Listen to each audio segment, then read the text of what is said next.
നമസ്കാരം. American president Donald ട്രംപിന്റെ tariff ഭീഷണിയാണിപ്പോൾ എന്നും വാർത്തകളിൽ നിറഞ്ഞു നിൽക്കുന്നത്.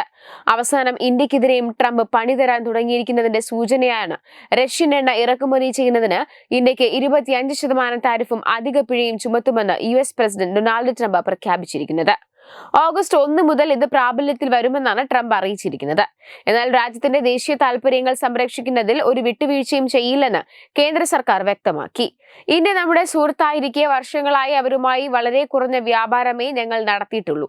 കാരണം അവരുടെ താരിഫുകൾ ലോകത്തിലെ ഏറ്റവും ഉയർന്നവയാണ്. അവർക്ക് ഏറ്റവും കഠിനവും അരോചകവുമായ ധനപരമല്ലാത്ത വ്യാപാര തടസ്സങ്ങളുമുണ്ട്. ഇത് ട്രംപ് തന്റെ ട്രൂത്ത് സോഷ്യൽ പ്ലാറ്റ്ഫോമിൽ പങ്കുവച്ചു.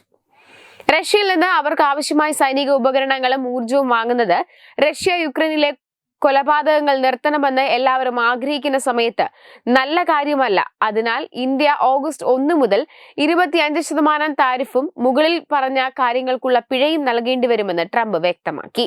റഷ്യ യുക്രൈൻ യുദ്ധം അവസാനിക്കുന്നതുമായി ബന്ധപ്പെട്ട് റഷ്യയുമായി ഒരു കരാറിലെത്താൻ കഴിഞ്ഞില്ലെങ്കിൽ റഷ്യൻ എണ്ണ വാങ്ങുന്ന രാജ്യങ്ങൾക്ക് 25% മുതൽ 50% വരെ അധിക തീരുവ ചുമത്തുമെന്നും ട്രംപ് നേരത്തെ ഭീഷണി മുഴക്കിയിരുന്നു. റഷ്യയിൽ നിന്ന് അസംസ്കൃത എണ്ണ ഏറ്റവും കൂടുതൽ ഇറക്കുമതി ചെയ്യുന്ന രാജ്യങ്ങളിൽ ഇന്ത്യയും ചൈനയും ഉൾപ്പെട്ടതിനാൽ ഈ ഭീഷണി ഇരു രാജ്യങ്ങൾക്കും തിരിച്ചടിയാകുമെന്നാണ് വിലയിരുത്തൽ. ഇന്ത്യയുടെ ആകെ അസംസ്കൃത എണ്ണ ആവശ്യകതയുടെ 85% ഇറക്കുമതിയെയാണ് ആശ്രയിക്കുന്നത്. പരമ്പരാഗതമായി പശ്ചിമേഷ്യയായിരുന്നു ഇന്ത്യയുടെ പ്രധാന വിതരണക്കാർ. എന്നാൽ കഴിഞ്ഞ 3 വർഷമായി റഷ്യ ഇന്ത്യയുടെ ഏറ്റവും വലിയ അസംസ്കൃത എണ്ണ വിതരണക്കാരിൽ ഒന്നായി മാറി. യുക്രൈൻ അധിനിവേശത്തെ തുടർന്ന് പാശ്ചാത്യ രാജ്യങ്ങൾ റഷ്യൻ എണ്ണ ഒഴിവാക്കിയപ്പോൾ റഷ്യ വലിയ ഇളവുകൾ നൽകാൻ തുടങ്ങിയത് ഇന്ത്യക്ക് വലിയ നേട്ടമായിരുന്നു. നിലവിൽ ഇന്ത്യയുടെ എണ്ണ ഇറക്കുമതിയുടെ 40% റഷ്യയിൽ നിന്നാണ്. എന്നാൽ ട്രംപിന്റെ ഈ പ്രഖ്യാപനത്തിന്റെ പ്രത്യാഘാതങ്ങൾ പഠിച്ചു വരികയാണെന്ന് വാണിജ്യ മന്ത്രാലയം അറിയിച്ചു. ഇന്ത്യയും US തമ്മിൽ ന്യായവും പരസ്പര പ്രയോജനകരവുമായ ഒരു വ്യാപാര കരാർ ഉണ്ടാകുന്നതിനുള്ള ചർച്ചകൾ കഴിഞ്ഞ മാസങ്ങളിൽ നടന്നിട്ടുണ്ടെന്നും ഈ ലക്ഷ്യം കൈവരിക്കുന്നതിൽ ഇന്ത്യ പ്രതിജ്ഞാബദ്ധമാണെന്നും മന്ത്രാലയം പ്രസ്താവനയിൽ വ്യക്തമാക്കി.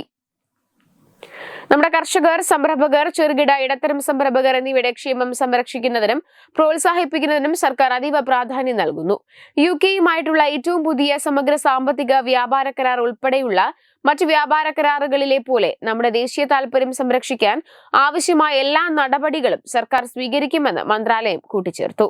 കഴിഞ്ഞ കുറച്ചു മാസങ്ങളായി ഇന്ത്യയും US-ഉം തമ്മിലുള്ള വ്യാപാര ചർച്ചകൾക്ക് വേഗത കുറഞ്ഞതിൽ ട്രംപിന് നിരാശയുണ്ടെന്നും 25% താരിഫ് ഈ സാഹചര്യം മെച്ചപ്പെടുത്താൻ സഹായിക്കുമെന്നും റിപ്പോർട്ടുകളുണ്ട്.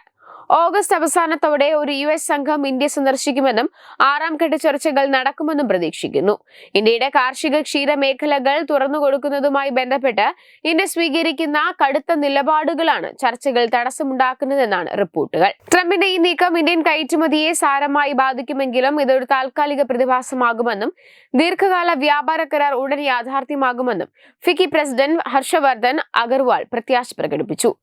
അടുത്തിടെയായി ശക്തമായ ഉഭയകക്ഷി ബന്ധത്തിൽ ഇത്തരം നടപടികൾ സമ്മർദ്ദം ചെലുത്തുമെന്ന് EY ഇന്ത്യയുടെ ട്രേഡ് പോളിസി ലീഡർ അഗ്നീശ്വർ സെൽ അഭിപ്രായപ്പെട്ടു.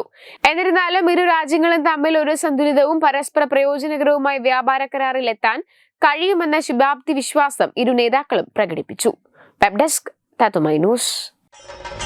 ഭാരതത്തിലെ അതിപ്രശസ്തമായ ക്ഷേത്രങ്ങളിലേക്ക് മലയാളം ന്യൂസ് നെറ്റ്വർക്ക് സംഘടിപ്പിക്കുന്ന ആധ്യാത്മിക യാത്രകൾ. പ്രമുഖ ട്രാവൽ ഏജൻസിയായ യാത്രാനന്ദയുമായി ചേർന്ന് മലയാളം ന്യൂസ് നെറ്റ്വർക്ക് ഒരുക്കുന്ന യാത്രയിൽ ചുരുങ്ങിയ നിരക്കിൽ നിങ്ങൾക്കും പങ്കാളികളാകാം. ഭാരതത്തിലെ പ്രമുഖ ശക്തിപീഠമായ അസമിലെ കാമാഖ്യ ക്ഷേത്രത്തിലേക്കാണ് ആദ്യ യാത്ര. കാമരൂപമെന്ന കാളിദാസനും പ്രാഗ്ജ്യോതിഷപുരമെന്ന വ്യാസനും വിളിച്ച അതിമനോഹരമായ സംസ്ഥാനമാണ് അസം. സമമായി മറ്റൊന്നില്ല എന്നാണ് അസമിന്റെ അർത്ഥം. ബ്രഹ്മപുത്ര നദിയും ഹിമാലയവും ദൃശ്യചാരുത കൊണ്ട് അനുഗ്രഹിച്ച അസമിലെ കാമാഖ്യ ഇന്ത്യയിലെ തന്നെ ഏറ്റവും പ്രധാനപ്പെട്ട കാളി ക്ഷേത്രങ്ങളിലൊന്നാണ്. കാമാഖ്യ ക്ഷേത്ര സന്ദർശനത്തിന് ശേഷം കിഴക്കിന്റെ സ്വിറ്റ്സർലാൻഡ് എന്നറിയപ്പെടുന്ന മേഘാലയയിലെ ഷില്ലോങ് നഗരവും ചിറാപുഞ്ചിയും അതിമനോഹരമായ മഴക്കാടുകളും ഹിമാലയൻ കാറ്റ് ചൂളം വിളിക്കുന്ന താഴ്വരകളും മേഘങ്ങളെ ഉമ്മവയ്ക്കുന്ന ചെറുകുന്നുകളും കണ്ണാടി പോലെ ജലമൊഴുകുന്ന ഉമയാങ് നദിയും സന്ദർശിക്കുന്നു. ജീവിതത്തിൽ ഒരിക്കലെങ്കിലും കണ്ടിരിക്കേണ്ട ഈ അത്ഭുത ലോകത്തിലേക്ക് നിങ്ങളെ സ്വാഗതം ചെയ്യുന്നു. വിമാന ടിക്കറ്റും ചിലവുകളും ഉൾപ്പെടെ 65,000 രൂപ ചിലവ് വരുന്ന ഈ പാക്കേജ് 59,000 രൂപയ്ക്ക് മലയാളം ന്യൂസ് നെറ്റ്വർക്ക് നിങ്ങൾക്ക് ലഭ്യമാക്കുന്നു. ആദ്യം ബുക്ക് ചെയ്യുന്ന 5 പേർക്ക് 56,000 രൂപയ്ക്ക് ഏർലി ബേർഡ് ഓഫറും ലഭ്യമാണ്. കൂടുതൽ വിവരങ്ങൾക്ക് ഇനി പറയുന്ന നമ്പറിൽ ബന്ധപ്പെടുക. 8089001200 അല്ലെങ്കിൽ 7736549234.